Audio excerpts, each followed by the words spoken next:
Hello, sir. Oh. Oh, it's over. Wait, no, it's over.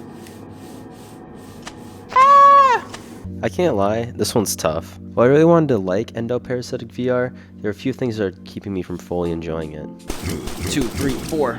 Is there another one? 1, 2. What? Huh? That's fair. Yeah, man. Before we get into that, I should probably talk about what Endoparasitic is in the first place, as this is a remake of the original game. Endoparasitic is a survival horror game developed by a solid dev with the twist that you only have one limb, your arm. This means you can only do one thing at a time, whether that be moving, reloading your gun, or shooting.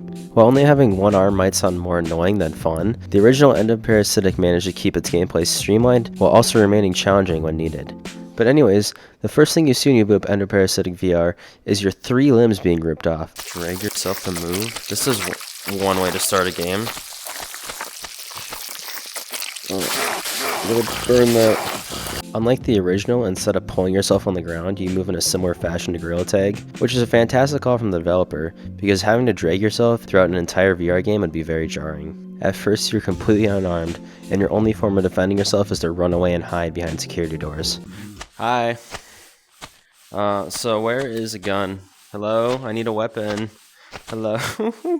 Your character makes the great decision to disarm the emergency protocols, which in my opinion is very stupid, but I also hit the button, so I can't really talk. Evacuation protocols canceled. I meant to do that. I completely meant to do that, 100%. After a little bit, you find your first gun, which is when the real game starts. It's a revolver that you steal from a man begging for help. And, well, I tried. Should I just, like, shoot this guy? Way to waste a bullet. With your gun in hand, you get introduced to the most creative mechanic in the game, and the thing that caught my attention in the first place. Since it'd be impractical to reload your weapons in a menu in a VR game, how you do it in the port is by reloading it with your mouth, and it works nearly flawlessly and keeps most of the flow of the original game. Cool. We're getting there, I guess. Along with the reloading mechanics, this being a 3D game rather than a 2D game also fleshes out the shooting mechanics as an extra access naturally would. I don't know if headshots were in the original, but they're for sure in this version. If it wasn't in the original, it was probably added to balance the slower reload times of the VR version. Oh! Headshots do affect them. Good to know. At its core, like most survival horror games, Endoparasitic is a resource management game. Only unlike other games, you have to manage your time as well as bullets. As you may have guessed, you have a parasite as well. Although your parasite hasn't reached your brain yet, and is the in-game version of your health bar. To counter this parasite, there are many vaccines which act as your way of healing. Good night. So now I need to find some medicine because I am about to die.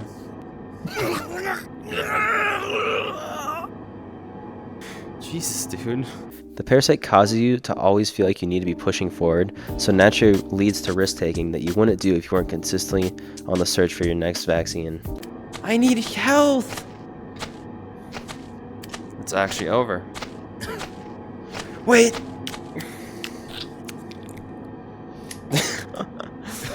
Okay, that's... Throughout the laboratory, you'll find different computers and clipboards that give a little bit of the lore, but if I'm being honest, I didn't really give much of a glimpse past these on each one, because I didn't feel like having to balance myself to read the lore on a computer. Actually, I don't really have time to be reading this. After leaving the guard to die and stealing his revolver, the player slowly learns that this parasite started off as being tested on rats, which are a new enemy type that are introduced around this area, and are naturally much smaller than what I'm going to call zombies. They attack by rushing at you, hitting you once, and running away. Although unlike the zombies, they only die in one shot. The rats caught me off guard and scared me more than the zombies ever did, so they're a good addition to keep you on your toes. Damn! Let's get this shit. While we're on the topic of monsters, now would be a good time to mention how the zombies work. And to be completely honest, I'm not 100% sure. They could be blind, or at least aren't very aware of their surroundings. There's multiple times where you have to sneak right up next to them, and they don't notice you at all, but there's other times where they spot you from super far away, so it's kind of hard to get tell. He doesn't hear me. I'm pretty sure it takes more than 3 shots. Let me just reload my gun right in front of him.